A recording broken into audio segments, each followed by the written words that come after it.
Hello, everybody, and welcome to Planet FPL, the world where everything revolves around fantasy Premier League. My name is Suj. And my name is James.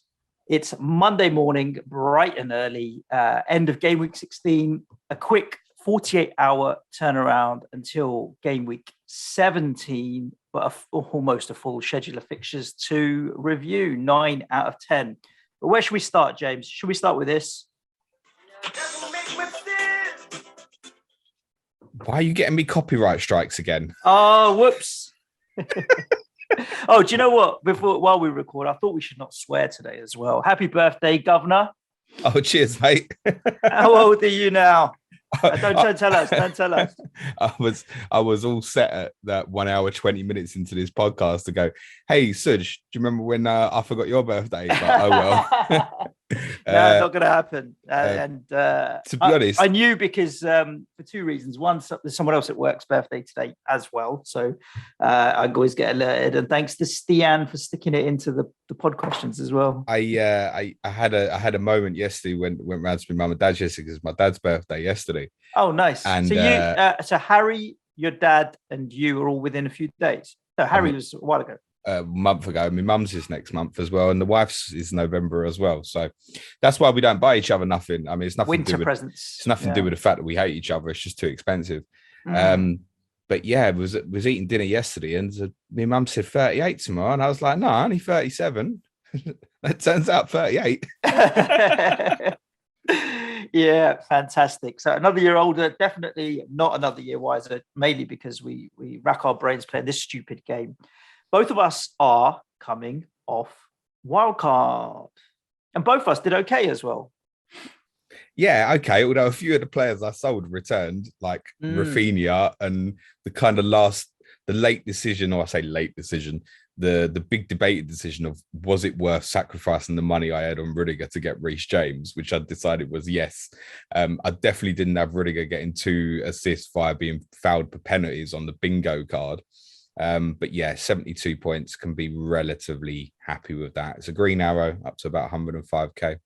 Okay, decent. And in terms of the players that came out of your wild card, are you fairly happy with where your squad is now?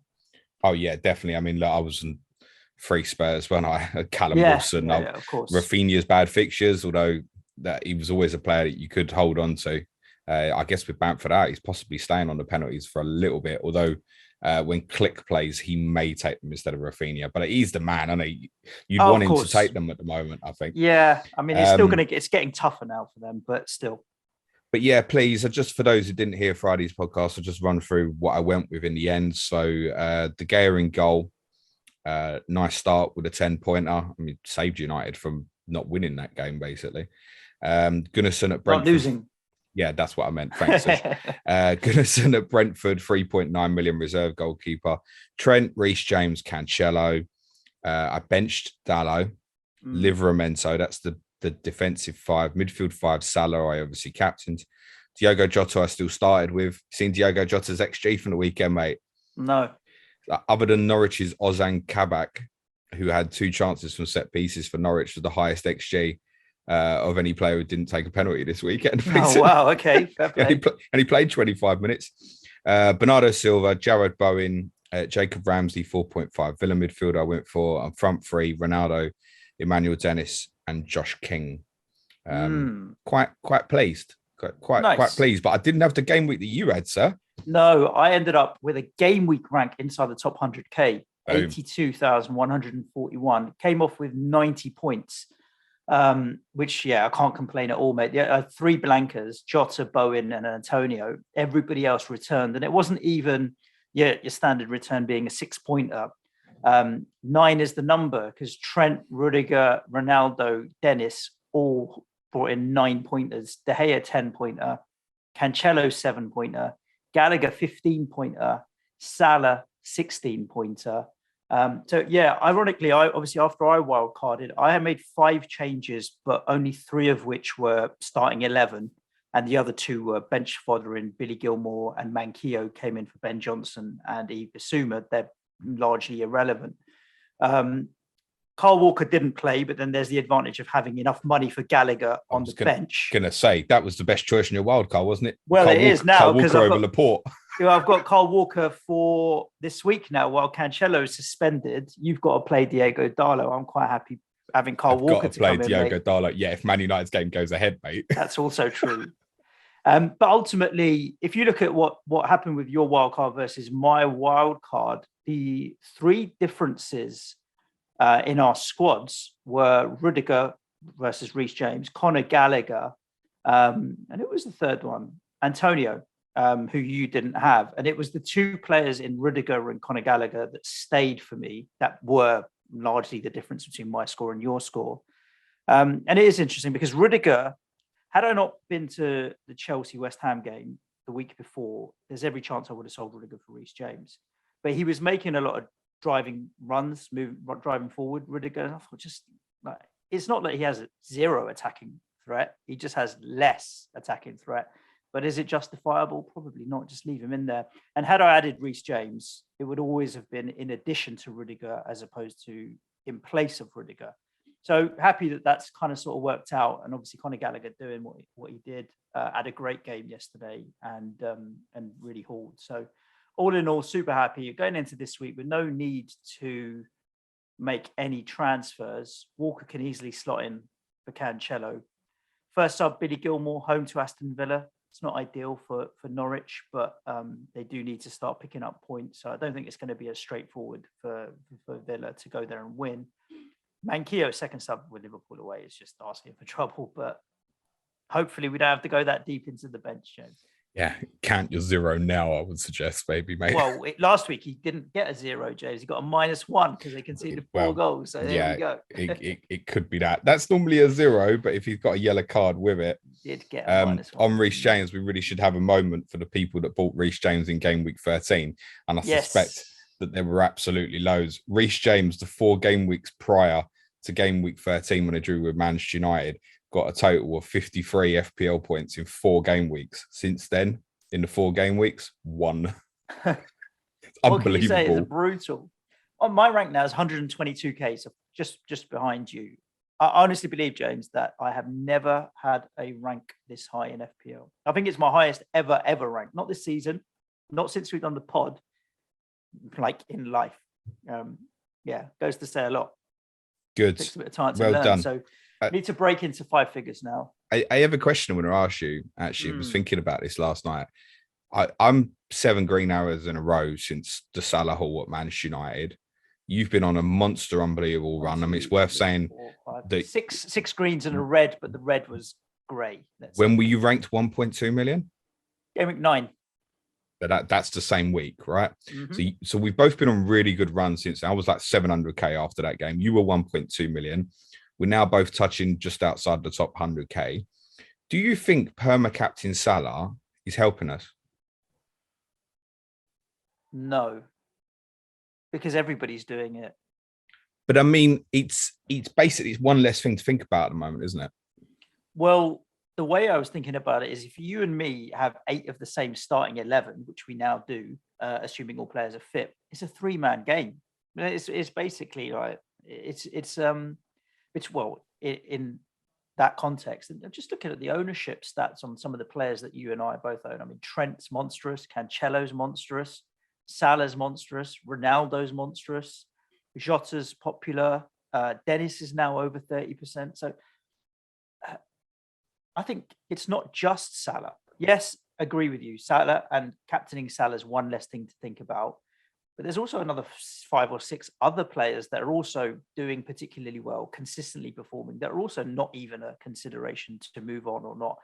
Cancelo, Rudiger, Trent, Jota, and Ronaldo for the short term are not going anywhere. So actually, none of these are thoughts in my mind. So I think it does help to now only think about 2 or 3 permutations, combinations, of players to move on or not. You got a planned transfer this week? No, I'm going to roll.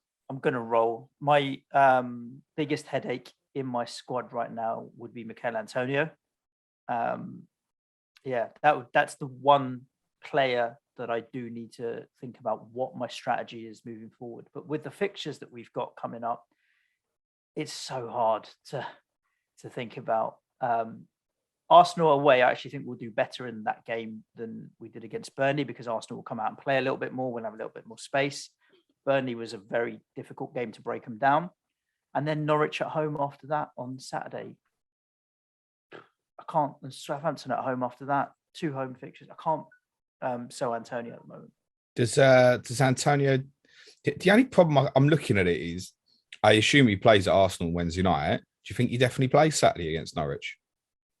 Do we have another striker? Well, you just played Jared Bowen now.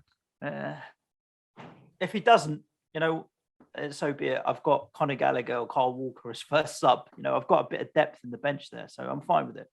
And your gap between the Southampton and Watford fixtures in 1920, that's like a Sunday and Tuesday as well, isn't it? It's only a 2-day break. Am I right in saying that? Boxing Day, and then we play on the 28th. Yeah. Tight turnaround. So Antonio's got Norwich at home, Southampton at home, Watford away between 18-20. He might only play one of them. That's a little bit scary. Yeah, for sure. It's also another players I don't want in my squad. Obviously, Manquillo I don't want, but give me another 4 million. Yeah, it's minor. There's an interesting stat I saw. Forgive me, I can't remember who posted it on Twitter last night. You scored 27 goals this season. 13 of them against last season's top 7. 15 against everyone else. Yeah, we like playing against the bigger boys. And it's not like we haven't created chances against Burnley. We should have won against Burnley at the weekend, but it's the difference between top 4, top 6 sides. I'd say top 4 now, let's be honest, because even the likes of yourselves and Arsenal struggle to break teams down sometimes. And us is, you can play as well as you want and you can dominate and you can create chances. Those teams, Liverpool, Chelsea and City, as we found out on Saturday, even when they don't play their best, will end up finding a way to take the 3 points. And crazily, I mean, they've already opened up a 10-point gap on us and then everybody else below. I mean, it's gone from, we were all in and around the mix a couple of weeks ago, to a 10-point gap, because they can find ways to win. Against top teams that are coming up against us, we've got way more space to counter-attack and exploit, and that's why we do better. And that's why I think we'll have more joy against Arsenal than we did against Burnley, but we have a habit of going to the Emirates, playing better than them, and then losing. And so, let's hope we break that. Yeah, the one for me, I'm probably rolling transfer as well, Suj. Gallagher, obviously, is interesting. We spoke about it a lot last week about the idea that I didn't like that was going into the wildcard with no Palace. But to be honest with you, I'm not going to sit here and go Gallagher was close to my wildcard. It really wasn't. No, he's in a funny, awkward value spot, isn't he? He really wasn't at all. We'd gone for a few games where he'd been playing a bit deeper and stuff as well. I think Will Hughes kind of opened that up a little bit for him yesterday. I think the opposition in Everton helps as well. But it was a case of looking at the fixtures and going, tell you what, good run. I'd need to take advantage of that. But I if I wanted to get him now, I mean, we'll talk about Southampton later in the podcast. I think he could return really well again this midweek, actually, Conor Gallagher. I don't know, who would I even sell? I'm not selling Bowen. He's got Norwich at the weekend. What am I dipping in for one? No. I'm not selling Bernardo Silva. He's got Leeds at home this week, Newcastle away at the weekend. Sometimes you just got to sit on your hands and go, no, I need to wait on this.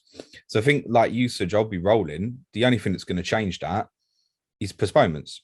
Mm-hmm. If something happens to the Manchester United game, and all of a sudden I'm obviously in a world of trouble with treble United in De Gea, Dalot and Ronaldo, if that game was to be off, and I might be going from rolling a transfer to suddenly taking like a -8. So yeah, of course. But at the moment, if the games look good to go and it's handy that the United game is on Tuesday, then yeah, my intention would be to roll captain Mo Salah against Newcastle. Really can't be over fault. On the Tottenham game, by the way, there were quite widespread reports that many of the Tottenham players trained at Tottenham yesterday. Obviously, the training ground's been shut. The word is that they basically turned up in cars, did some training, and pissed straight off back home rather than actually use the training facilities there, other than obviously the pitch and stuff. So that's possibly good news for the game at Leicester on Thursday. However, you might be able to answer this question, Suj. The majority of positive COVID tests for Tottenham happened on Monday. So if you have to isolate for 10 days, can you work on Thursday or not? Monday, Tuesday. Such as counting. No. It's the 11th day. It's the 11th day, yeah. But so can you... And is it 10 days from the time that you passed the test, or?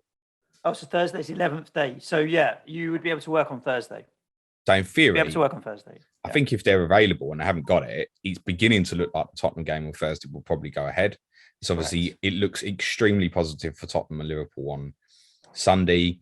We are aware of a possible case at Aston Villa as well. They're playing Norwich again. The game's on Tuesday, which is quite handy.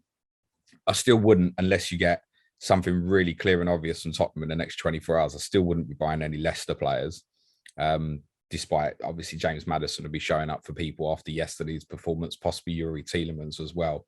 But after Tottenham, it's Everton away, City away, Liverpool at home anyway. So I wouldn't be frantic to get the Leicester players in.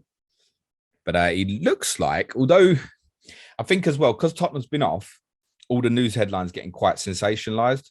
So in the case of United, it's believed that the whole squad that played at Norwich returned negative tests. Everybody that travelled to Norwich returned a negative test. So I think Mata and Matic were left out because they were feeling unwell. It doesn't mean, of course, that those United players who travelled to Norwich haven't returned positive tests since then. Of course, absolutely. So somebody at Norwich had COVID as well, right? Norwich have had a few cases, and Villa have had a case now as well. And obviously Leicester have had a few issues themselves as well.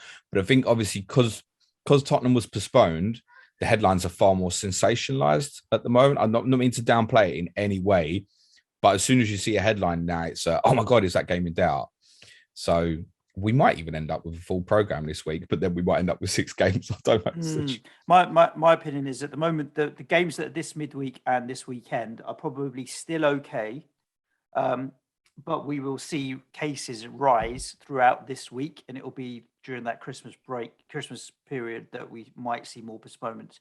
If you can't trust Bojo as far as you can throw the guy, but if you look at the stats in South Africa and other places where Omicron has started to take a hold, it's doubling week on week, and we're going to see that over the next 4 weeks. So I think this week we're still early in the graph, but as the weeks progress, it's going to get worse. So I do think this week will be okay. And everybody do what you can, take your precautions, kind of, stay indoors and wash your hands. And just, I think, do you know what? I'm quite looking forward to this Christmas of just doing nothing and being indoors, to be honest with you.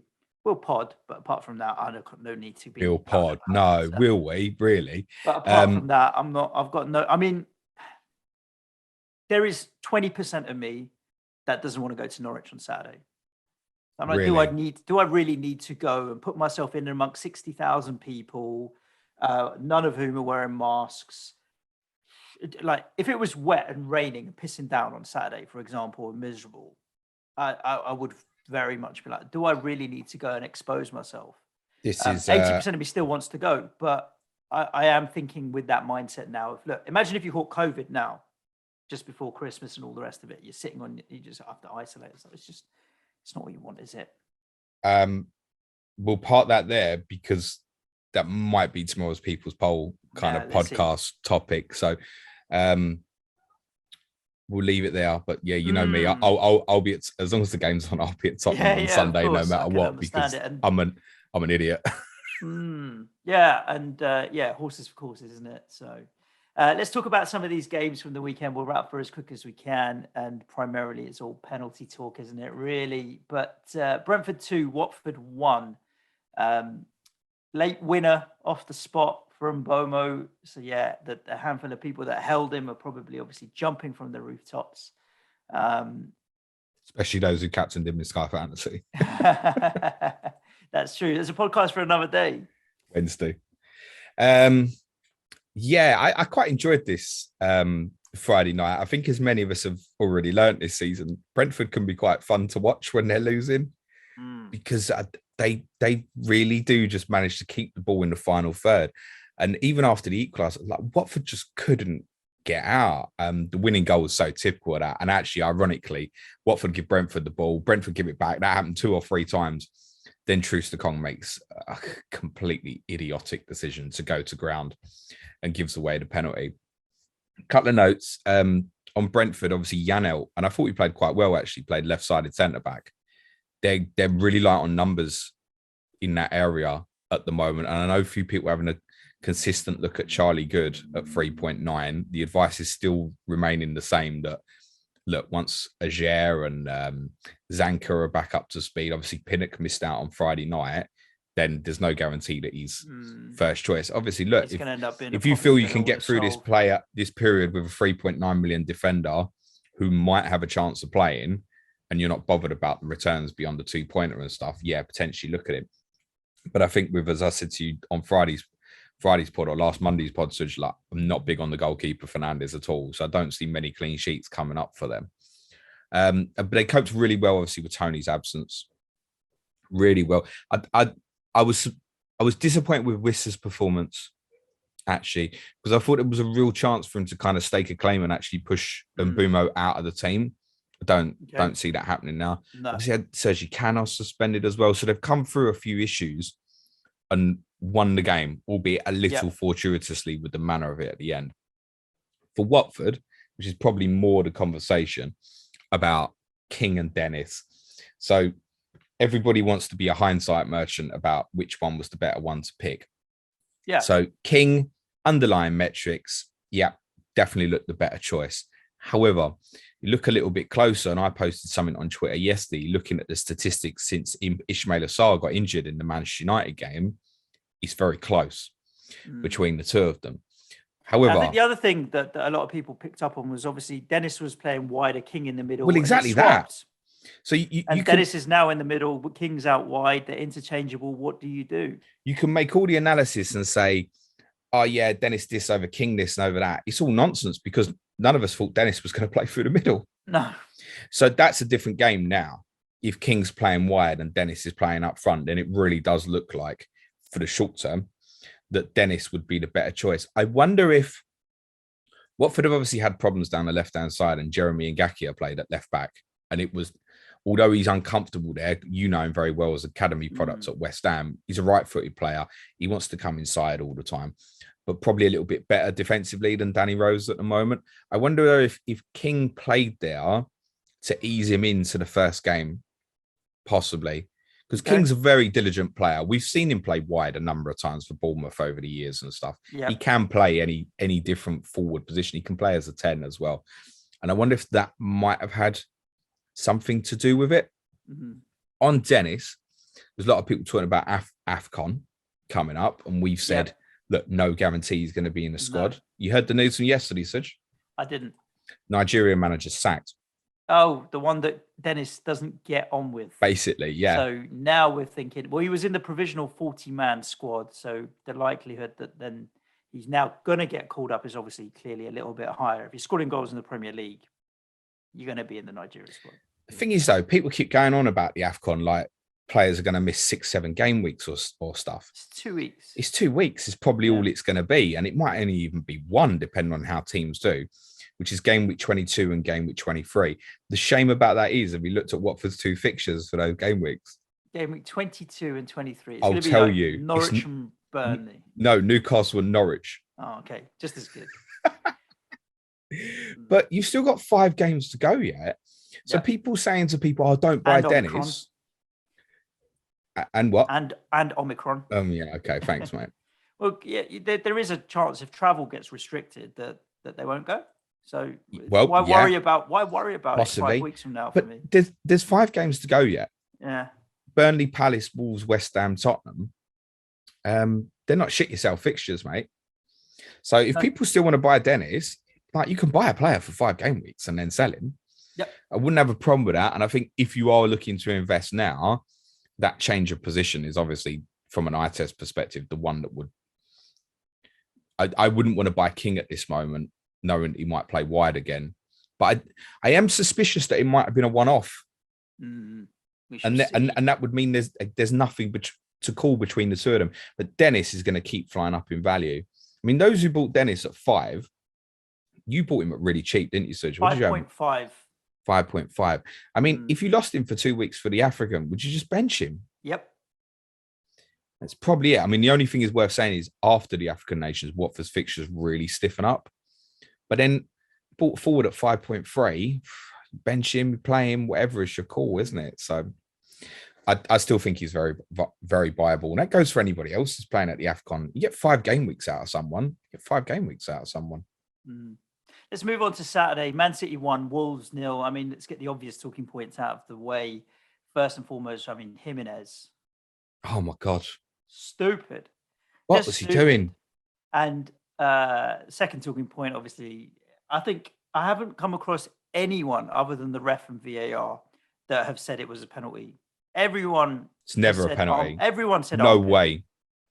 And it's sometimes you get VAR decisions that are a bit split 50-50, and some people think it's a penalty or not, foul or not. In this scenario, I haven't seen anybody tweet it was a penalty. No. Other than is my cat playing Gary Robinson, who's not actually arguing whether it's a penalty or not. He's more debating on-field decision versus VAR overturning decisions. Do you want to stick with the on-field decision or not?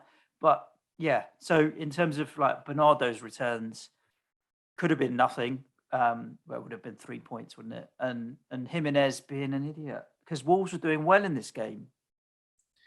Yeah, well, defensively we're doing very well. Yeah, I mean, isn't that what you do for 80%? Well, no, listen, City, listen. You go to Man City and you basically restrict them to nothing in terms of clear-cut chances and a half of football. It's obviously very good, yeah. On the penalty, I mean, it really annoyed me because you couldn't tell. There was so many angles. It showed 4 or 5 angles, and you couldn't tell. Really couldn't tell. I think even at that point, we can't tell if it's handball or not. Do we want to give it? And then about the 6th angle, you could see where they'd freezed it. That clearly it hit him just below the armpit, then came up, kind of hit the underneath of his tricep, and happens really quickly, and then obviously spins back down. There's no way you can give that as a penalty. No football fan wants that as a penalty. And for you not even to say, yeah, do you know what? It's decided the game. And it's not to say City wouldn't have scored anyway. It's wrong on so many levels. Jimenez, what are you? Oh my God. But it's clearly not thinking, right? It's in the heat of the moment, just been booked. Something's happening. Well, he got booked. Because players do that all the time, like be awkward all the time. But it was just, use your brain a little bit. The booking was obviously a little bit harsh, but Rodri had just been booked for a fairly similar offence, which was a little bit worse. But then obviously the crowd are baying for it. He pulls him. Isn't he? I've seen a lot of people showing the replay of him trying to make the tackle, which doesn't even look like a foul. He does pull him back in the first instance. So I can understand, although I don't necessarily agree with the fact he was booked. But what happens afterwards? I mean, the referee's got literally zero choice but to send him off. Zero. I have no sympathy for it whatsoever. And now he's going to miss Brighton away, which Brighton would look weak defensively at the moment because of the amount of absent players. Like even though Shane Duffy on that game on Wednesday because of suspension, Jimenez going to miss it. I wouldn't mind betting that's 0-0, mate. Not the 1-1. Not the standard Brighton 1-1. I might even go for a 0-0, mate. Because to be fair to Wolves, I think they've conceded the least amount of goals, I want to say, outside the top 3. So again, they're another one I think we can come back to and look at once they got rid of these more difficult fixtures coming up. Although I'm saying 0-0, I wouldn't go and buy a Wolves defender this week. Ray and 8 Nori, Suj. I didn't watch the Liverpool game, and I know you were a bit critical of how he played against you. He was outstanding. Yeah, I'm going to... You know what? He's been playing better and better. He's been getting better and better. And he is young. At the end of the day, he's a young kid, right? So he'd be the one.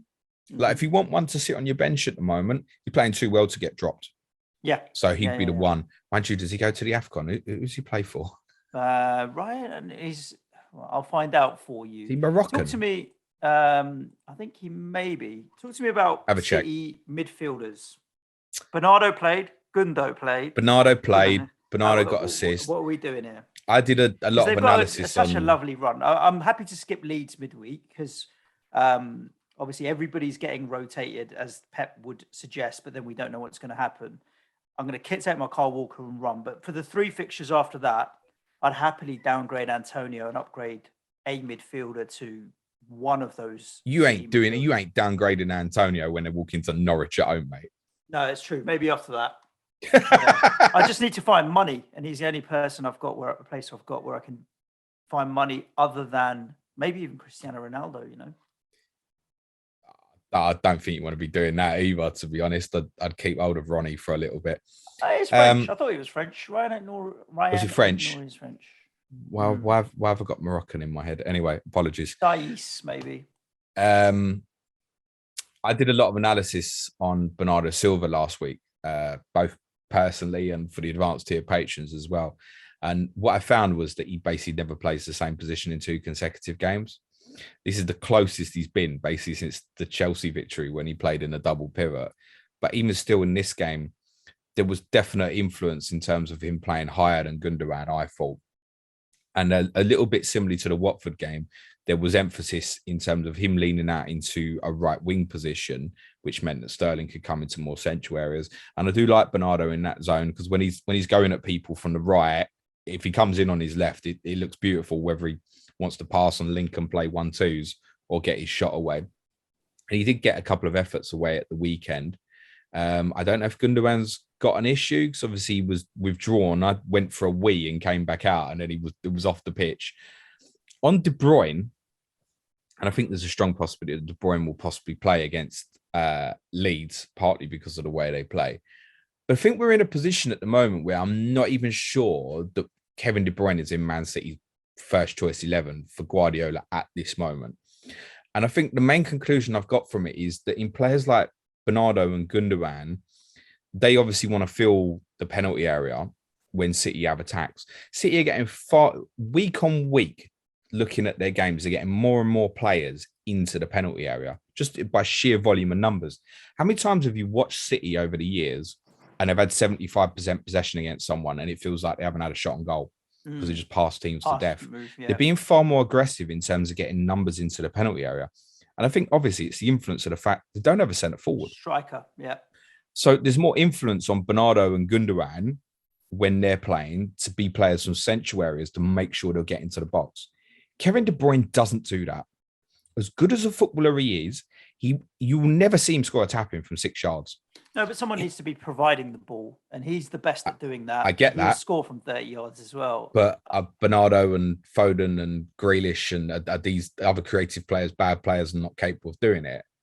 No, I mean, I think if it was me, Kevin De Bruyne as a false 9 is as good as anyone else at that right. He can drift around everywhere. I'd play Kevin De Bruyne. If I was going to play Kevin De Bruyne in the current City setup with 3 and 3, let's say, I'd play him as the false 9 rather than one of the right. You've got Rodri plus Gundogan plus Bernardo. I Foden, actually think De Bruyne, maybe Mahrez or Jesus or Sterling or whoever. Listen, they're going to obviously rotate, right? You can't fit them all in. Suddenly, if you go right, De Bruyne as a false 9, Gundogan and Bernardo Silva, are Foden and Grealish both going to play?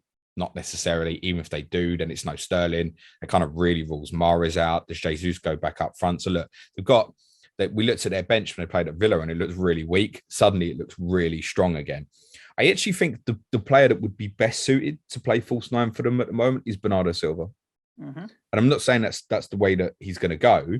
The only game that Bernardo's played that in was the Manchester United away game. But I think he's probably the most suitable to have his back to goal in terms of feeding it, the way he receives the ball. I wouldn't want Kevin De Bruyne with his back to goal. And Bernardo just goes and fills the midfield space. But then if it's De Bruyne and Gundogan, you've only got one runner going beyond Bernardo, really, in Gundogan, rather than having 2. That's why I think he at the moment, he prefers playing someone else up front and having Gundogan and Bernardo inside of that. Even that with Bernardo drifting right and Sterling then going into more of a striking role, basically they're moving the system into a 4-2-4. Again, it's to have numbers higher up the pitch in the first instance. Let's talk about Arsenal 3, Southampton 0. Ultimately, fairly straightforward for the Gooners. Although Southampton are now, well, they've been in and around the bottom of the table anyway, but sleepwalking into trouble. I think Southampton and Burnley share one common problem: lack of goals. And they have failed to score again. It's why I think they're going to struggle to be and end up in and around the relegation zone. I mean, Watford, a sandwich between Burnley and Southampton. They've scored 21 goals this season. The other two have only scored 14. Not great. They've got a few problems, Southampton. All 3 of those strikers, and it's unconfirmed, so obviously keep an eye on team news, all three Southampton strikers could miss the game at Palace. So Adams went off injured. Adams missed the game with injury. Adam Armstrong went off injured in the first half. And Breuer's flagged as well. Breuer went off injured with about 10 minutes to go as well. Now they do have players. They could probably do something like Redmond and Teller up front together, for example. Redmond played a few games earlier in the season up front, but commonly with Adams or Armstrong, you'd want at least one of them available. And defensively, they've clearly got an issue. And it's quite a straightforward issue. So regular listeners will know I'm not a fan of Alex McCarthy. I don't rate him at all. I think he's had a half decent season, but going back to conversations with Matt, clean sheet wipeout, we spoke about priority for Southampton was going to be get a goalkeeper. He's obviously been out injured. Backup Fraser Forster, who juggled the two of them last season, hasn't had a look in this season. He tried to train last week and couldn't, so he's been out injured. Willie Caballero has come in, who's obviously a very experienced and good goalkeeper, obviously with Chelsea, Argentina, Man City. He's 40 years of age. And the fact that a team's picking him up on a free transfer in December tells me what I think I need to know. And it was noticeable how heavy Arsenal were raining in shots during that game at the weekend. Oh, and guess what? Who loves a shot from Palace? Oh, only the player that had more shots in the Premier League this weekend than any other player. So, I mean, it's that's making me think, oh, God, James, you possibly have made a mistake not going Gallagher for a couple of weeks instead of Bowen, for example. So I wouldn't be surprised if there's more returns coming for Gallagher this week. What that does with Southampton breeds nervousness. You see, even on the third goal for Arsenal at the weekend, Gabriel's goal, like he's not, and he never has been a kind of dominant goalkeeper that's going to be dominant on set pieces and stuff. So even people like Gay and stuff, Tompkins again at midweek, or Anderson, if he's back available, they're going to cause Southampton trouble from set pieces. And until, ironically, Alex McCarthy's back in goal, I think they're in a world of trouble, Southampton. And obviously, if they've got no forwards fit as well, yeah, I'd be keeping a close watch on their situation at the moment. I would say in the short term, they're potentially a team that you want to target from an FPL perspective. And short to mid-term, to be honest with you, to see what business they do in January. Gallagher, if they don't do any business. Gallagher will need no encouragement to say, oh, look, there's another goalkeeper with little arms. Go and shoot a lot. And he probably will. So I wouldn't be surprised if he scores again on Wednesday night. Yeah. On Arsenal, shout out to the person on YouTube who told me. Yeah, I was looking out the window. I can't see him. I don't know where Aubameyang is. Let's do that first then. So I read an article on The Athletic this morning. Is he late or something to the bus? No, actually, it's a bit more confusing than that. So actually, his mum's been really unwell for quite a long time. And he was given permission by Arsenal to go to France and I think bring his mum to England on Tuesday with the idea of him being back on Wednesday. The report doesn't make it clear if he was meant to be in training on Wednesday or just back in the country on Wednesday. I think he was only meant to be back in the country on Wednesday. Anyway, he got an early flight first thing on Thursday morning. He was on time for training on Thursday, apparently. But Arsenal were like, nah, we told you Wednesday. And then he would have needed to also do a rapid PCR test. Well, exactly that. Now, he did take a test back in France, but was negative. But there's, as per usual with this, there is confusion about what you can and you can't do. Obviously, the thing is, this isn't, it sounds like quite a sympathetic situation in this case for Aubameyang. Yeah. Like your mum's unwell. I can understand you want to go and look after your mum. Of course. But it's not the first time that he's had disciplinary issues with Arsenal. That's the thing. And the fact that he's captain, it's also not the first time that he's missed the game for disciplinary reasons and they've still gone on to win the game. Yeah. And they did go on and win this game well. And I just wonder if Arsenal were better off without, I think. I mean, the captaincy should definitely change. He's not a leader, mate. No. Kieran Tierney is one that you tipped up pre-wildcard at 4.7 that you liked. This is what I was going to say. What a good little asset at 4.7 million. I mean, Kieran Tierney, if you told me he was fit for the next 15 games and was going to play at least 13 of those 15, let's say, at 5.5 million, I'd almost be tempted. So at 4.7, should be thinking about biting your hand off. Well, I was going to say, shout out to the person on YouTube who told me that Kieran Tierney's he's got no. I used the word he's got explosive potential with him. He can't be explosive. Well, I'm sorry, mate. He's got 24 points in 2 game weeks. Okay, admittedly, he went off as a substitute against Everton. It's a little bit fortuitous. But then that was his first game back. After exactly. He's got 24 points in 2 games. Luke Shaw's got 26 all season, mate. Says it all. Yeah.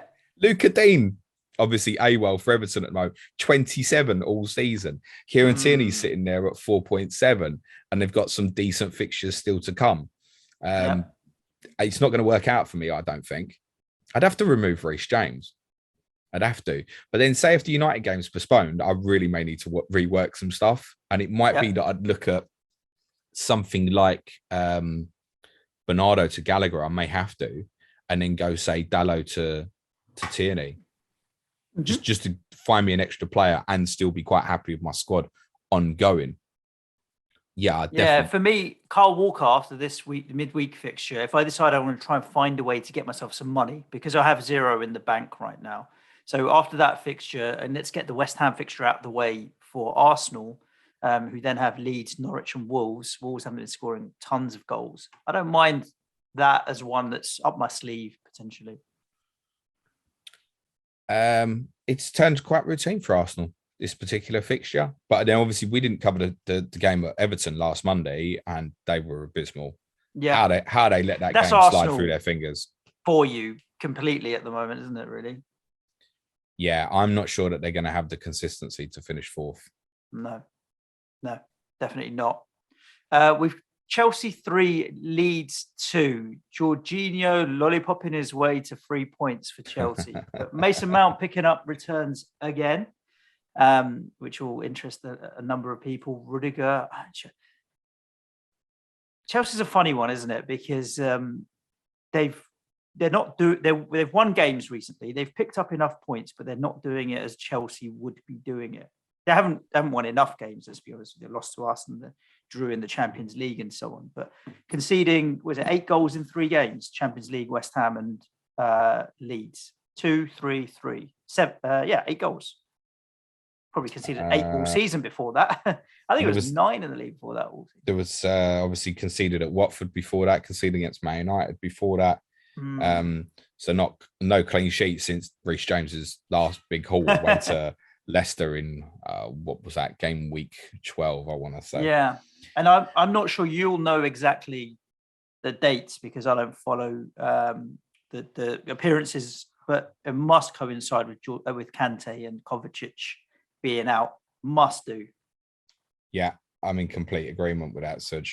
I think this is what's causing them issues at the moment. Is they've got 3 outstanding central midfield players in Kante, Kovacic and Jorginho, but they need 2 of them on the pitch. And yes, you're absolutely right, Suj, that N'Golo Kante hasn't played since that victory against Leicester. Looking further back, Kante missed the big victory over Norwich. We can move that to the side. He missed a 3-1 home win against Southampton. It's another game they conceded, although that was a penalty, so it's slightly different. He could only play an hour against Manchester City. Definitely, there is a correlation. I think it's having an impact right throughout the team, and they need either Kante or Kovacic back really sharpish. I don't think Ruben Loftus-Cheek is doing badly. I just think the other 2 are level really higher, which is making Chelsea stronger. It's also worth saying it's kind of common knowledge now as well that Jorginho is playing through pain, and that's probably not helping either. He's got a back complaint that's ongoing and is going to need attention at some point. He's playing through it. He's obviously won them the game with the 2 penalties, but it's causing a bit of pressure on them defensively at the moment. I think there is also is natural as well that obviously we've seen this Tuchel system for nearly a year now. People starting to get used to it and becoming aware of all the threat from the wing back positions, the threat about the kind of 210s behind the front man, and how potentially to hurt Chelsea. I mean, you spoke about Rudiger, and obviously he's driving runs, which is common knowledge. But he's also, and this is something else I've analysed, is that he can't help but step out. Now, I don't mind centre backs who step out and be aggressive, but if you look at Gelhardt's goal again, Where is Rudiger going? Mm. And there are Chelsea instances this year where they've given big chances away, and a lot of them feature Rudiger stepping out of position. Now, I think he's been one of the best centre-backs in the league, and I'm not saying take him out or anything. I'm just saying this is an area where certain teams are looking at it and going, can we exploit space behind Rudiger? Now, in this particular goal, you could say, well, Rudiger ends up on the right-hand side of the pitch. Yeah, but it ends up with a ball in the penalty area and someone scoring from 6 yards, and maybe he should be there. Mm-hmm. So teams are getting more used to Chelsea, and I think they've got to survive this little period. I look at their fixture. Obviously, Everton at home on Thursday, you'd think's routine. But then after that, Wolves away is not easy. I've just shown that. I've just lost 1-0 to the other two teams challenged for the title. Villa away are obviously on an uplift at the moment under Steven Gerrard. Brighton at home, just playing Brighton is a nightmare generally. Then it's Liverpool, then it's City. And I think at the end of this period, it's not unthinkable that we might be talking about a two-horse race. If they don't sort it out. They've got in that four of the five in that run, 4 of the 5 that we played, Wolves, Brighton, Liverpool, City. And we obviously played Chelsea. They've got Villa in between. And in that run, we picked up 4 points. I think they're going to be looking to at least pick up 9 points from there. Or a couple of draws against Liverpool and City and win the other 2. Chelsea from the next 4 games, we're targeting 12 points, mate. Next 4, but after Wolves, I mean, we're including the City and Liverpool game, it's going to be very difficult. They're going to, you're right. They need to make sure they. I think this little period is quite important. And it would be wrong to say that they're surviving because that's not true. They're far better than that. But something is a little bit of a miss. I think you're absolutely spot on. It's in the midfield area, which is causing problems throughout the team. Lukaku, presumably, I'm guessing, will come back into the team for the Everton game. Yeah. And that might give them a little bit more ability to go direct a little bit more often, which may also take a bit of pressure off the midfield. No one's saying this is crisis or anything. It's just they're missing a couple of, certainly at least one world-class player. And I'm a big fan of Kovacic as well. I think he's a super footballer and it's causing them some issues. It's natural that teams are going to miss those players and missing Chilwell. Of course. Because as much as Alonso's obviously returned here with an attacking return, nice, he is not great defensively. And again, we're now looking at space between Alonso and Rudiger as being a place that teams are directly going to target. And people will be unapologetic and going, there's a potential weak spot for Chelsea in behind Alonso. Let's go for it. If Rudiger steps out that zone as well, teams will pick up space. Teams will be ready for it. There'll be triggers like Rudiger's gone. You be here, etc., etc. Leeds, a little bit unfortunate, actually, because obviously dealing with mass injury problems themselves. But we've got another football match here with Calvin Phillips not playing and Leeds have lost it. And there's more that they're obviously going to have to cope without. City away Tuesday, Arsenal at home, then Liverpool away. I think the Arsenal game is really important to them. Sandwich in the middle, because you don't expect them without Phillips to get anything at the Etihad or Anfield. I know they played really well at those 2 venues last season, but tough push, tough ask from. I think from an FPL perspective, it's the same conversation it is every week at the moment with them, Rafinha or no Rafinha. And you can hold him.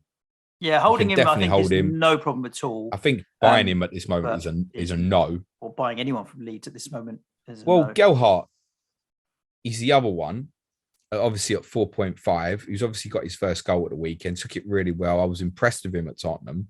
I also think, I think Tyler Roberts is doing quite an interesting, I know Leeds fans don't particularly rate him.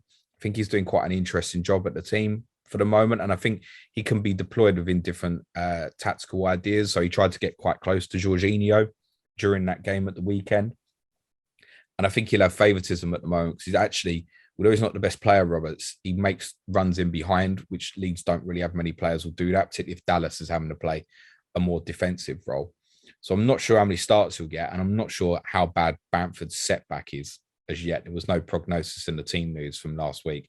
He's obviously a big miss for him as well. But you could stick him in as a 4.5 at the moment. He's the most likely. He's the most likely of them to see minutes over this Christmas period. If you wanted to go really cheap down to 4.5, then yes, I agree. I'd rather still pay 5.8 for Josh King, to be honest with you, because Bamford has been out for ages, and he's only had 3 appearances off the bench and he started 1 game. Like, he's been there in and around the squad. Bielsa could have used him and hasn't. So I just don't know how much faith he has in him as a starter. But yeah, he'll come off the bench and do bits. And it's not like your friend Zakiri, who doesn't even play in the country anymore. So I don't mind Gelhardt from that kind of point of view, but definite third sub material. The problem is, though, Suj, most of us would rather obviously pay the 5.8 for Gelhardt if you don't have the King money.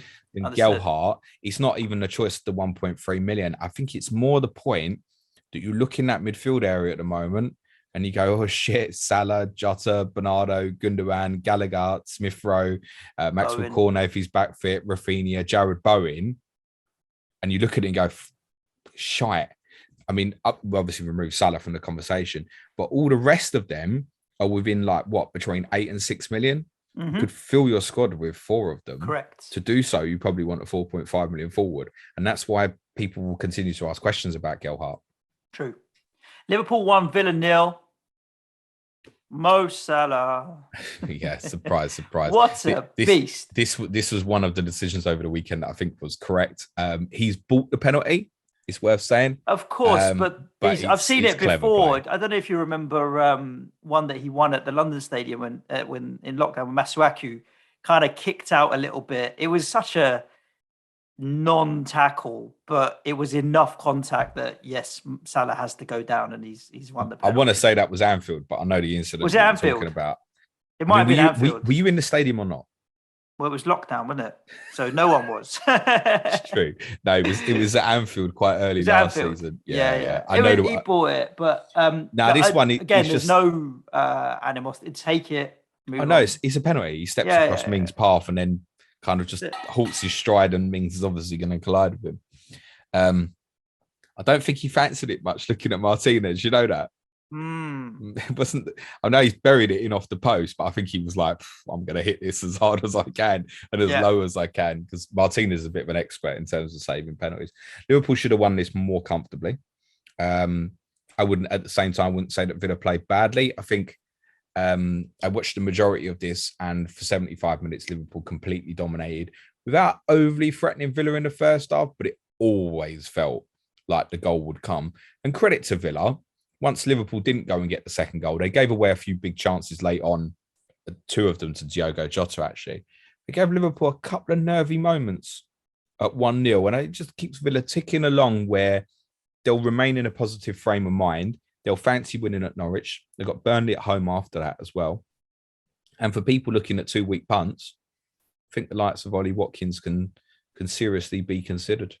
Yeah, I don't mind Villa now. I think Steven Gerrard's forward-thinking manager. He sets up to win games, or he'll make changes like he did with bringing Ings on and what have you to try and win a game or get something out of a game rather than try and hold a position. So Villa definitely are interesting. I think Nakamba has obviously come in for Douglas Luiz with the view of trying to get forward more, I guess, because Douglas Luiz going forward. Nakamba has made a bit of a difference for him, actually. Well, I wasn't too big on him, but he's beginning to live up to his name a little bit and be a bit marvellous. I'm just thinking about if the United game did get postponed and therefore they may miss 2 games this week, what I'd like to do, I'm looking at it and going, I could dip into Ollie Watkins and go back.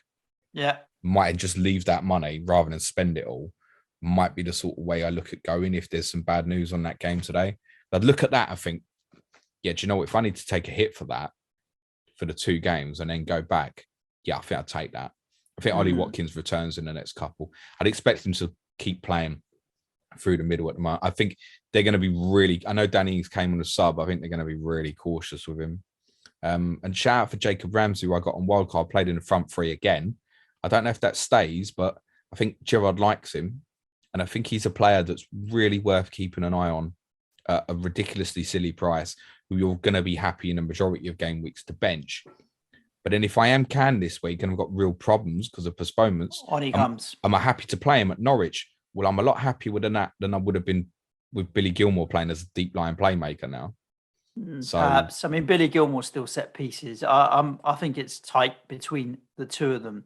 Trent, 6 times this season Yeah. He's picked up maximum bonus points. Wow, that's mad. 6 out of 10. And but then Mo Salah never gets them, as we know, right? Well, this is the ironic thing, because that's the second part of the question is no attacking returns in the last 2 weeks. Clean sheets only for Trent. 9 points each week. 9 points each week. He's just a poor Kieran Tierney, isn't he? Basically, 8 attacking returns, 9 clean sheets, and 6 maximum bonus points. Trent.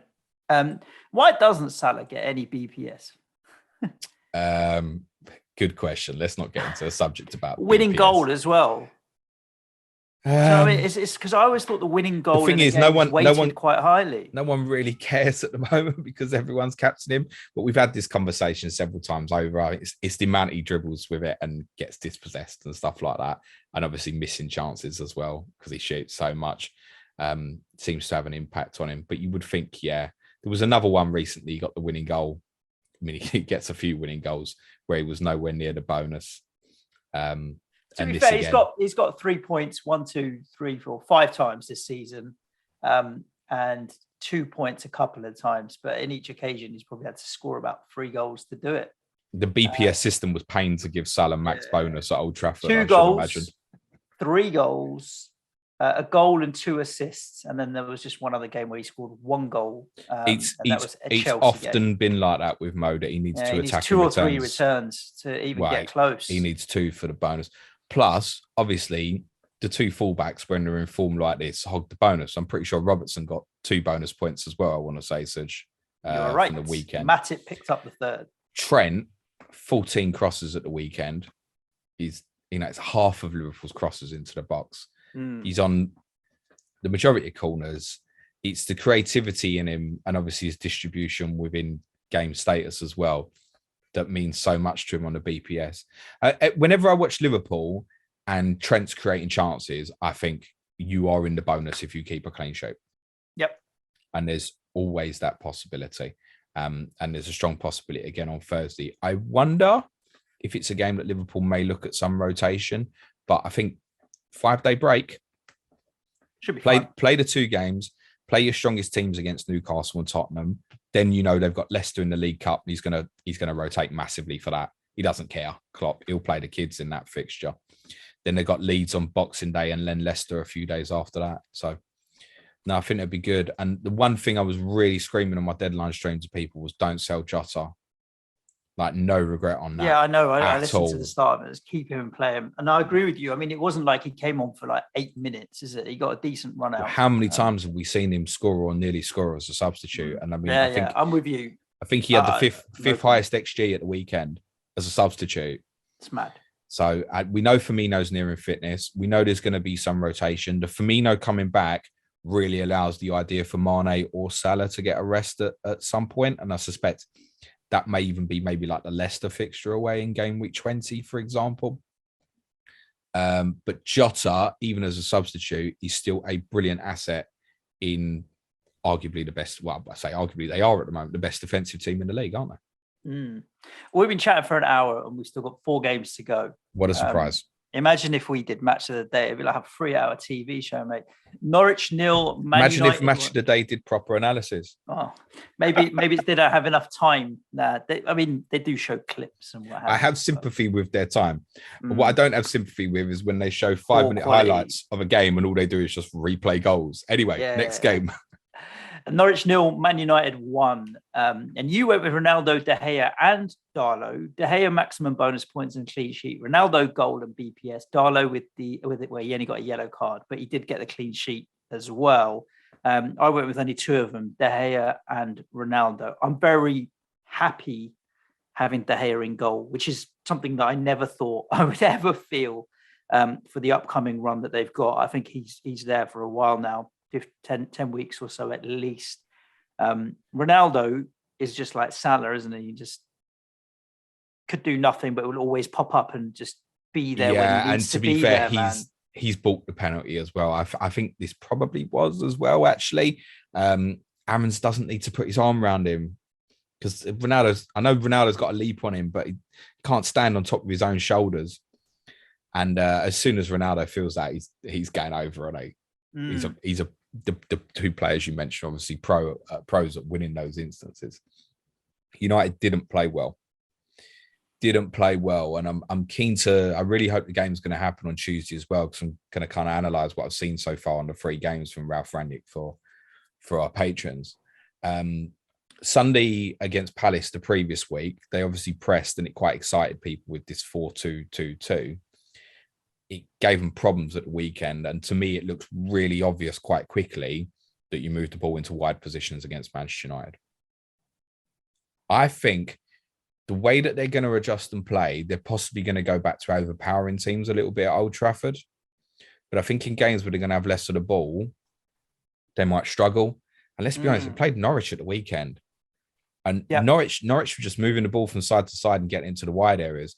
And you're looking at like Bruno struggling to get out of central positions into like wide right midfield positions. You're thinking, this is a bit, I know this is how you want to play. This might be a bit square pegs, round holes for a little bit, actually. But they've obviously got amazing quality, particularly in the attacking areas of the squad. And I think the system's probably good for Ronaldo, by the way, as well. But I think there are positives and negatives of what I've seen so far. Brentford away next. Brentford like to throw the ball in the box. They do. Brentford will do the same. Diagonals into wide areas. And are we going to see like Bruno Fernandes playing in right back, left back positions to try and deal with diagonals and make sure the fullbacks aren't getting overloaded? That's a really interesting thing to watch out for in the game tomorrow night if it goes ahead. I think I've picked the right... 2 games for Rangnick in the dugout. 2-1 wins. It's not a criticism of him, and obviously players need to get used to the style. Used to the system and style. Absolutely that. But they didn't play with the same intensity that they played against Palace. No. Now, whether that's because it's away from home, maybe mentality-wise, you go into, it's Norwich. Well, Norwich go into, it's United, will sit in and try and make it difficult for them. It wasn't even really... I don't think they did, though, did they? No. Norwich are decent on the ball. I watched them last week at Tottenham, 60% of the ball. They can play. The problem is, and I'll explain this as now a De Gea owner, remember the save from Pukki? Where he tips it over the bar. I thought when Pukki went to shoot, you won't score. He's not going to get enough goals at this level. No. If Norwich City do not buy a striker in January who's going to get them a goal every other game, they are going down. Doesn't matter what they do with the ball, because they don't ever look like they are going to convert the chances that they do take. And this was the same 2 years ago. They're not going to get enough goals. They don't have players from midfield who get enough goals. Pukki, I think if he had an out-and-out partner, be it a big man or another quicker man to play off him, might be better. Sargent, I just don't see that at all. Adam Ida played quite well at Tottenham. I'd have liked to have seen him play again. So if they don't buy a forward, it's not going to matter what they do. But yeah, we shouldn't be surprised. I don't know what the possession statistics were from the weekend, Suj. I can tell you, sir. But Norwich didn't deserve to lose the game. 47-53 is fairly even. Yeah, fine.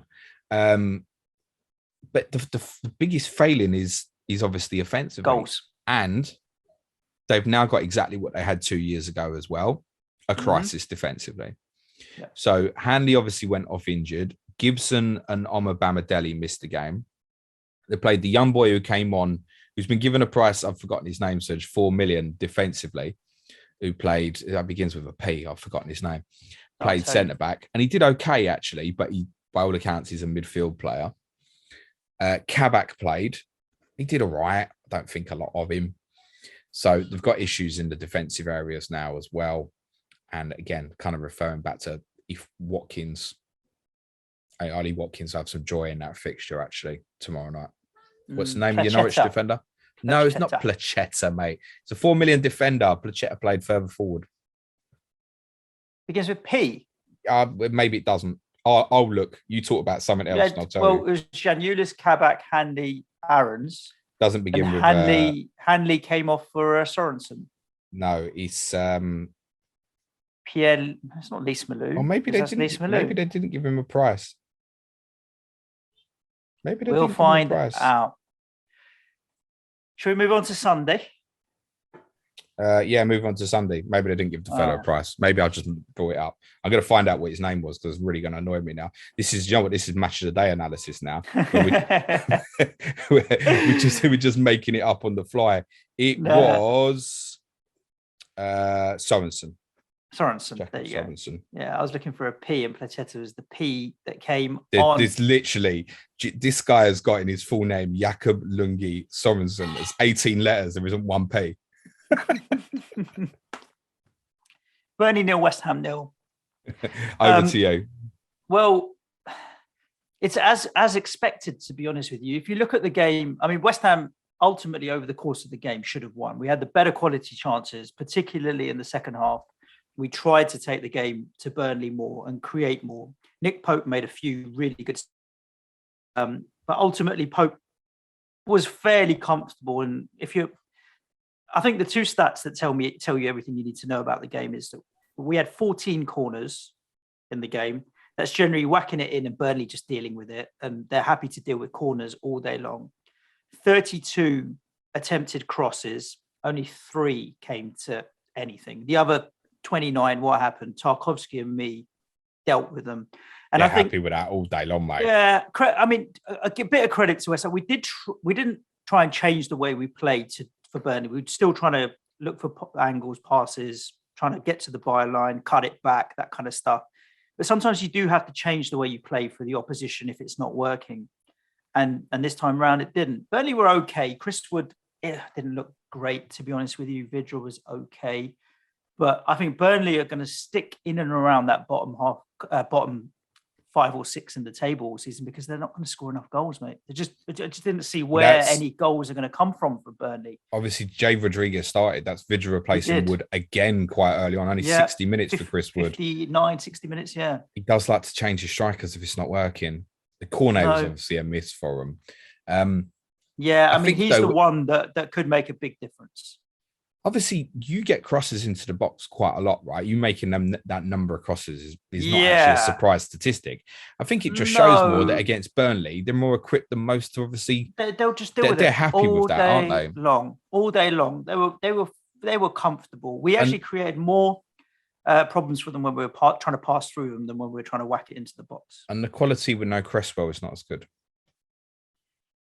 In terms of delivery into the box. No, I don't think so. I think Jared Bowen takes good. I mean, Cresswell's got a sweet left foot, but Jared Bowen takes good corners. Fornal's got good delivery. I think the delivery is there or thereabouts, but it was just rough and tough. I mean, the number of times, when a corner gets taken, James, and the ref blows up before the ball has even got anywhere because there's a tangle of players and someone's taking someone down. That was happening quite regularly. That happened 2, 3, 4, 5 times. And that's because they're all big guys wrestling with each other, and it just completely disrupts any kind of set play routines that we have.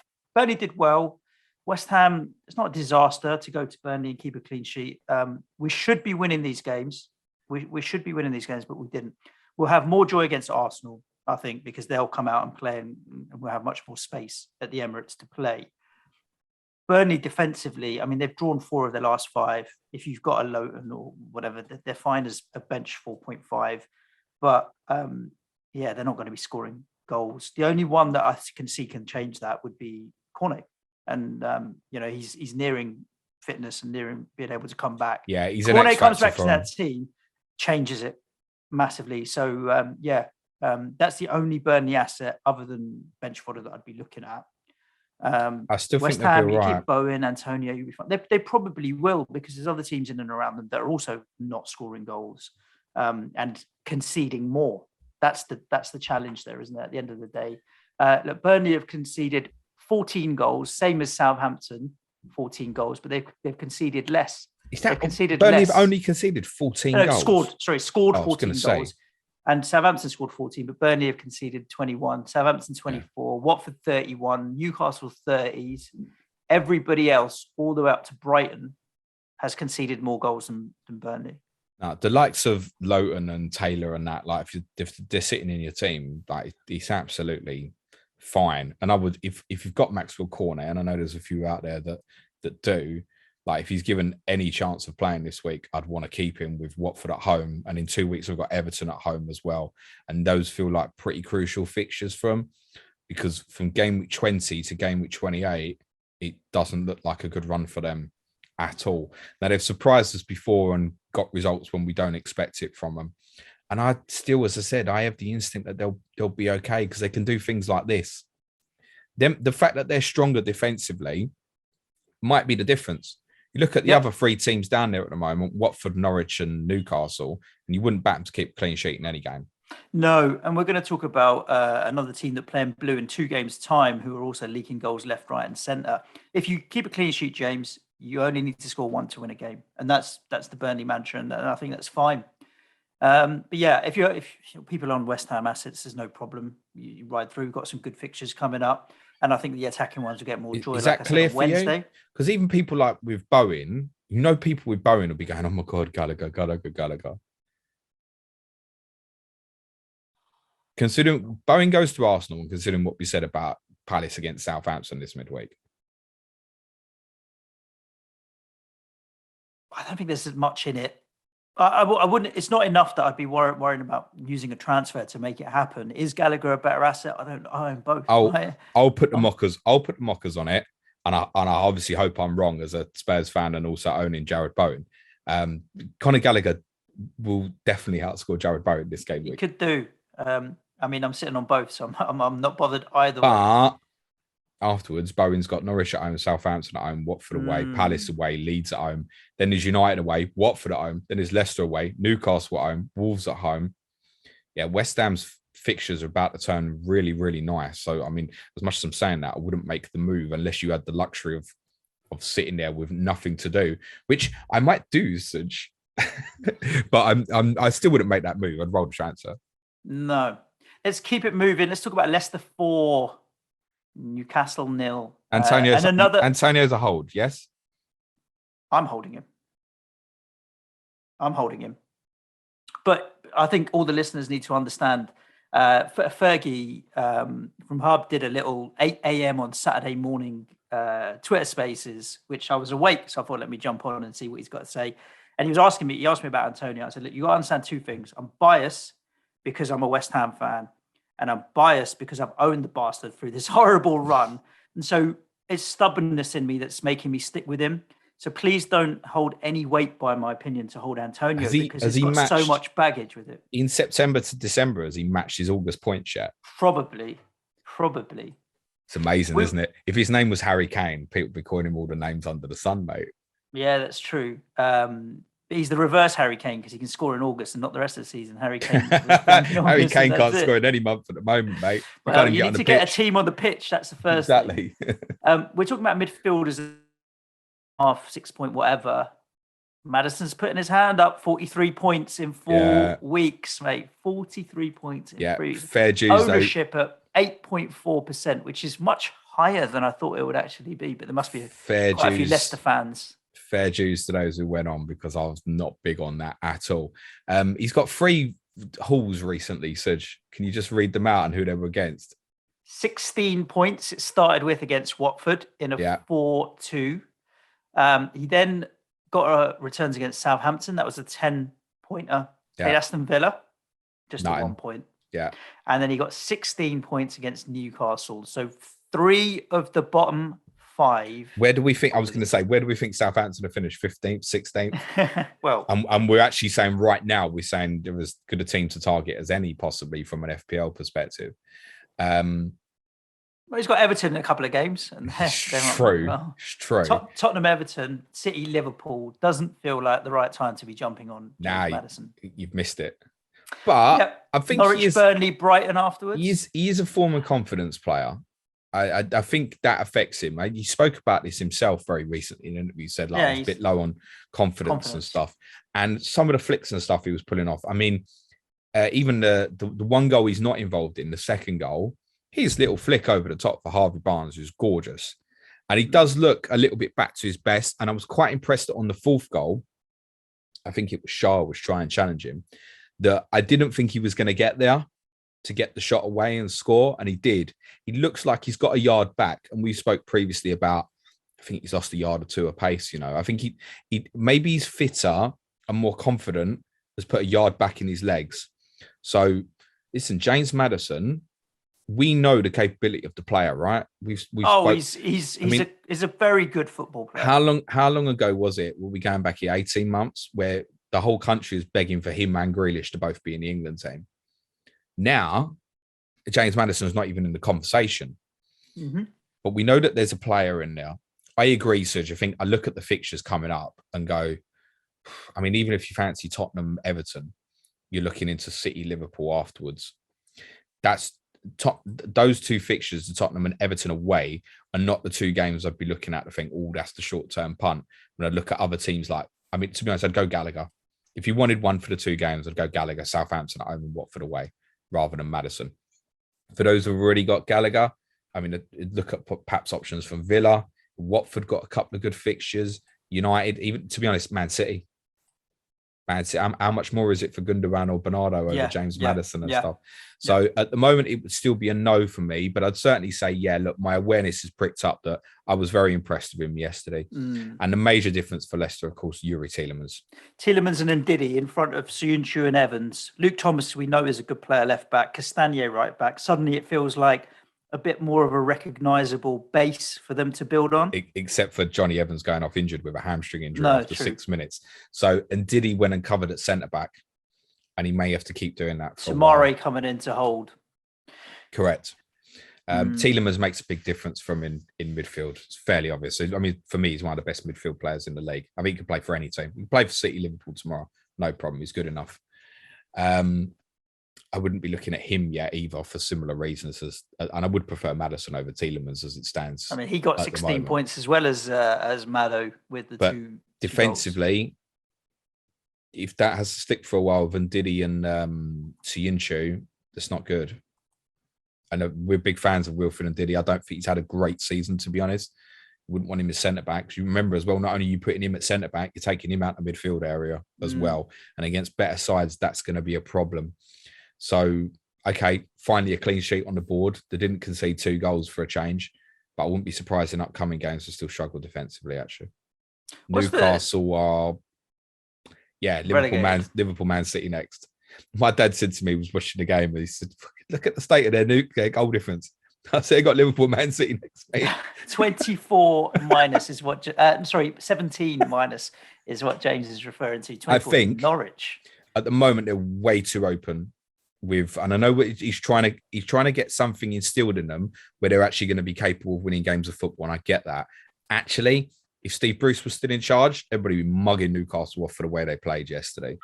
They're too open. If they go to Liverpool and play like that, and Klopp picks, the front three of Jota, Mane, and Salah and stuff, and that midfield three, I think they could destroy them. Yeah, like badly. Worse than they got destroyed yesterday. A team that got destroyed yesterday were Everton. And after that brief high last week against Arsenal, there must be... this is what Arsenal are in the world for, right? Exactly. Making teams, getting teams that little boost when they need it. We used to be like that a few years ago, and Arsenal still continues to take that mantle on, having your belly tickled. But Palace... yeah, I think we've talked about Conor Gallagher quite a lot. I think he's clearly the outstanding Palace asset. I mean, I think he's her third highest scoring midfielder again now. I feel like it was a few weeks ago we said, he's the second highest scoring midfielder, and then he had a period where it went down. He's gone back up to like third highest scoring midfielder. Yeah, again now. And he's got a good run coming up: Southampton, Watford, Tottenham, Norwich. Yeah, and then you can chuck in West Ham, Brighton into there as well because they'll give us trouble. They gave us trouble at our place. 2-2 it was. So I think Gallagher, I think he strikes me as a player who he'll frustrate very quickly, because I think in certain games he's obviously going to end up having to play a deeper role, which is going to be more difficult fixtures. And suddenly he'll go 4 games without a return at some point, and you very quickly get frustrated. To be honest, there was a lot more people selling him than buying him this week. Let's be honest. And those who sold are probably obviously heads in hands at the moment. I think net transfers was 153,000, James, but the previous week was 250,000. So nearly 500,000 people in the last couple of weeks. I think because of what I've said with Southampton, I think he'll score again this week. So, and at 6.1, he's perfectly fine to still go and get. I know he was 5.5 a while ago, but 6.1 still fine to go and get. Of course, I mean they've got. Let's say if you want to say Tottenham away is difficult fixture, whatever. 3 of the next 4 are Southampton, Watford, Norwich. Great. Okay, then there's a more difficult period: West Ham, Brighton, Liverpool. But then after that, 3 of the next 4 is Norwich, Brentford, and Burnley. And again, we mentioned this on COTC again with Mig on Thursday. Palace never have a run all season where you go, oh, that's a terrible run. They have like Liverpool dropped in, Exactly. Chelsea drops in. They never have a bad run ever at any point. So he could, of course, sit there all season. I get that completely. I think he will. If you ask me who in my squad is going to stay the whole year, other than like Salah and Trent at that lower level, Gallagher's the one just because of what you mentioned there. They don't have a block of bad fixtures. I bet you sell him in 4 weeks. Well, he'll probably get COVID or something. That 3-week fixture list of West Ham, Brighton and Liverpool is the worst it ever gets for them. Yeah. From a fixture perspective till the end of the season. That's as bad as it ever looks. All their difficult fixtures are dropped in as individual bad fixtures rather than a bad run. Mm-hmm. Plus, with him as well, right? We scored twice at West Ham. He scored at the Etihad. It's not like obviously Chelsea would be ineligible, but it's not like he can't play these games. The Chelsea game, by the way, is not for ages, game week 26. So yeah, of course you could go with him. Absolutely. There isn't another Palace player to be looking at the moment. I think that defensively, they're really interesting, partly because of the fixture. And I know a few will be on Gator. I think that's the right defensive one to have, because generally the defensive guys aren't going to get many attacking returns. Gay and Tompkins, okay, yeah, they'll get the odd one from set pieces and stuff. The fullbacks aren't going to provide you much. Might as well be Lowton and Taylor from Burnley, to be honest with you. Anderson may obviously come back in for Tompkins when he's fit as well, and I suspect he will. Everton. Oh, dear. Everton now walking to Chelsea away. Leicester, who are in form at the moment, all of a sudden. Chelsea are not. Burnley defensively will keep Everton. Burnley will be able to deal with Everton as well. Chelsea are not in the best moment. That is absolutely the fixture you would pick at the moment. Is Everton at home? Mm-hmm. There's a lot been made of the Richarlison substitution, which is obviously, and this is what I said on COTC to Sean on Thursday, is it doesn't matter if Everton go and win 3-4 games in a row. As soon as they lose one, the fans are going to come down on Benitez like a ton of bricks. And now they've got Marcel Brands has obviously left as director of football, but there's not really, other than obviously the direct owners, Mashiri and stuff. If the fans want to vent, it's only going to get vented at Benitez. Every single time they lose a game of football, the guy's going to get thrown through the mud. Now, he doesn't help himself by taking their best attacking threat off the pitch in Richarlison, which he's obviously said was a calf injury. And there was plenty of times during the game where Richarlison was feeling his calf. And apparently they spoke at half time and Richarlison was like, no, I want to carry on. When you watch Richarlison come off, obviously he's angry. You know what he does as well? He thumps his chest. It's almost like he's pointing to himself. And I think what he's trying to say is, I'm okay. Let me make the decision on whether I can carry on or not. Mm-hmm. Now, of course, Benitez looks like a genius when the sensational Solomon Rondon manages to scramble one in, but he's not the best. Let's be honest about it. They need Calvert-Lewin back desperately. Luca Dean, we'd heard reports on Friday, was going to be in the squad, but was left out. It's probably fairly common knowledge at this point that he's probably had a bust up with Benitez and they don't get on. They're not in a good place. I'd still think that their fixture swing is so good after this Chelsea game that they're going to be absolutely fine. And ironically, as soon as Dominic Calvert-Lewin is back in that team, I'll be looking at him. And I agree with you. I was going to say the same, because there is a period from where 18, their fixtures get really good. Brilliant. Everton's fixtures from 18 to 26 are Leicester at home, Burnley, Newcastle, Brighton, Norwich, Villa, Newcastle, Leeds, Southampton. It's a brilliant run. Now, if they get to the end of that run and they're in the shit, then they're really in the shit. But I don't think they will be. I think they'll do well over that period. And I think Calvert-Lewin, if they can get Yerry Mina back as well, I know he's injury prone, will make big difference to them. They played slightly differently with Gomez, obviously kind of in a midfield three, basically played as the 10. I would have wanted them to play Gomez deeper and play Doucouré as the 10. And I think that would be better. And I don't know, he might change that around, particularly actually ironically for the Chelsea game coming up. Allen was a miss for them as well, although I don't think he's had a great season either, particularly. Yep, there we go. That's a wrap of all the games, James. And obviously quick turnaround. So to all the regular listeners, do you want to let them know what the schedule is for the rest of this week? That they can look forward to. Make sure they stay subscribed wherever they are listening to the podcast so that they get us in their plug holes as soon as we publish content. Yes, I shall. People's poll vote is live. If I can remember what the topics are or what the password is to get into my phone, that would be really handy. So, people's poll vote is now live. You've got 3 choices of topic. COVID and the Premier League. What's the current situation? You said that you may not go at the weekend. So I think there's a wider conversation now. Yep. Should the amount of football being played reduced? We've obviously seen people collapsing on the pitch more and more. Is there too much football? Yep. And also, very shortly, once we finish recording, such as the European draws, West Ham won't be involved because they're already through to the last 16. Indeed. But we'll discuss potential impact of those European draws on potential fixture lists and postponements, etc. if you want us to go through that instead. Those are your options for the people's poll. Sky Fantasy Football on Wednesday. I'm not saying I was number 1 for the game week on Saturday, but yes, I was. And then guess what I didn't do, Suj? I didn't captain Conor Gallagher on Saturday. Otherwise, I still would be number 1 for the game week in Sky. I bought him, if that's something. At least I bought him. Bloody hell. Only about 3 months too late. If you think Gallagher's a must in FPL, let me tell you, in Sky Fantasy, he really, really is. only what, 22 points in Sky Fantasy yesterday? Oh. Phenomenal, mate. Thursday's clash of the correspondents is Wolves versus Chelsea with Bradley Parker and Ted Moore. Friday, we'll do this all over again, reviewing all the game week 17 games. Our Patreon podcast this week are Q&A today. Differential show game week preview podcast Tuesday and Friday. Wednesday is Tottenham. Thursday will be a quiz provided by Owen Jones, which I'm very, very thankful for because I don't have the time. Do you know what? I don't think I've sworn on this pod, so yeah. Should we put it in a non-explicit for the first time ever? Please, I'd like to. I'm sure you have, which I'm very grateful for because I haven't got the time to do a quiz this week.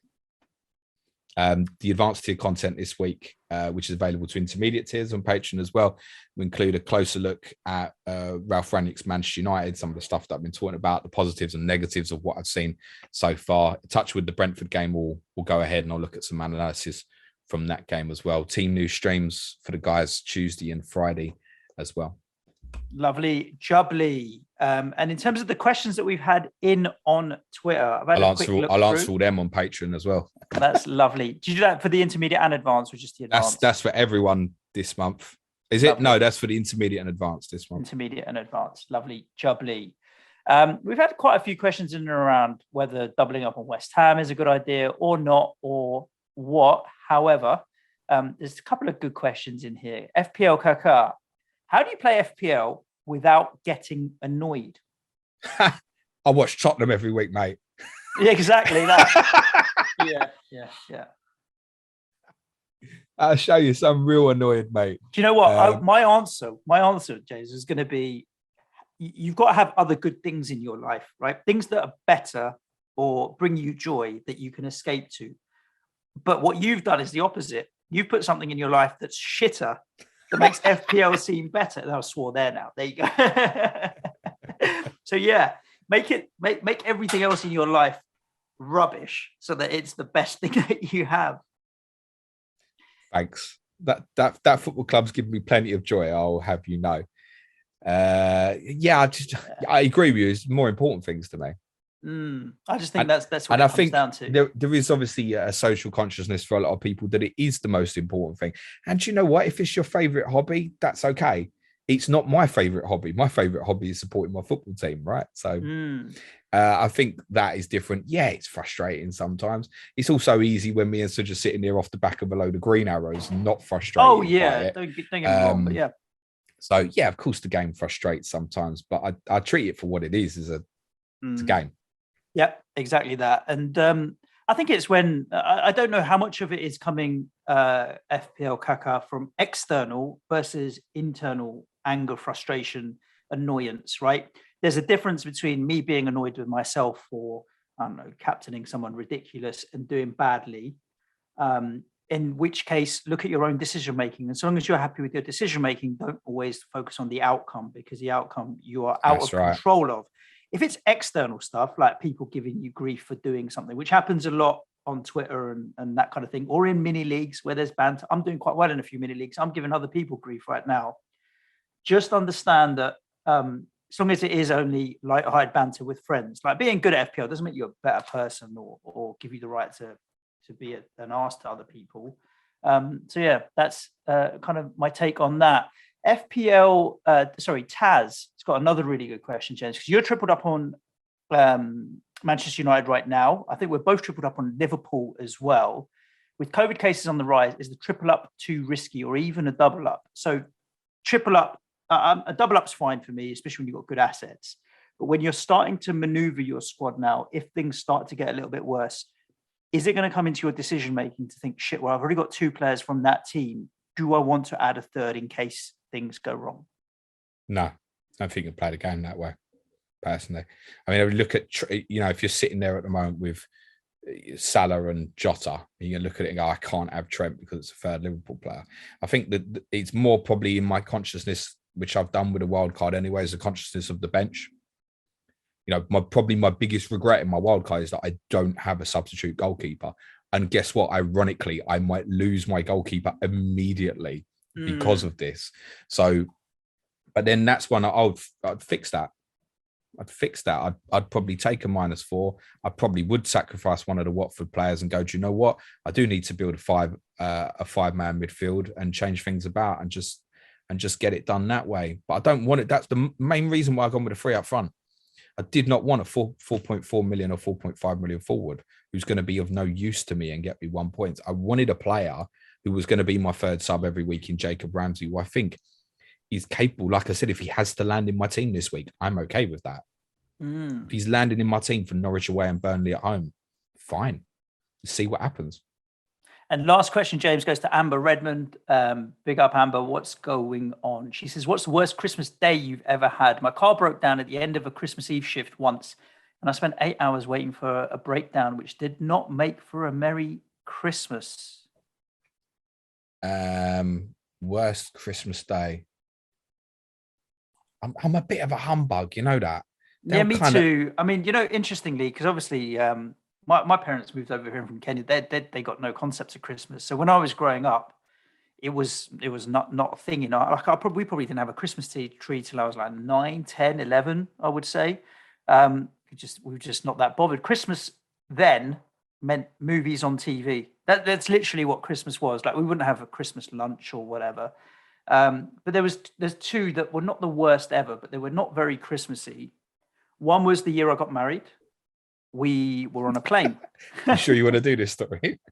No, I got married in November, and we decided to save our honeymoon for Christmas, New Year's. And it's cheap to fly on Christmas Day, mate. So me and the missus thought, well, we'll start our honeymoon, like fly late Christmas Eve and spend Christmas Day on a plane. Because brilliant idea. I never thought who cares? And so we did that. And the other time was when I lived in Russia for a year, mate, which would be 2001. And Christmas Day then was no big deal. And you know why? Because they don't really celebrate Christmas Day in Russia. New Year's is a bigger celebration. So New Year's is the party and Christmas Day isn't big. I think it's to do with the Orthodox calendar, and Christmas actually falls on a different day in that calendar, the Russian Orthodox or whatever. So Christmas Day in Russia was just another day, and Christmas Day on a plane. 2 unique Christmases. That's about it. Joe, I couldn't remember bad Christmas. I couldn't remember good Christmas. But I could tell you every Boxing Day for the last 30 years if you want me to. And that's because James will have been watching Tottenham for most of them. And there we go. That's another pod in the can. I hope you've enjoyed it, listeners. Please do head over to Twitter at Planet FPL Pod. If you don't follow James already, then follow him. And if you do, send him like a birthday cake emoji or like the party celebration or a beer, and it will make his day that little bit better. Other than that, make sure you subscribe wherever you listen to the pod. If you want some of that additional content that James mentioned earlier, patreon.com/Planet FPL. We're not even halfway through the month.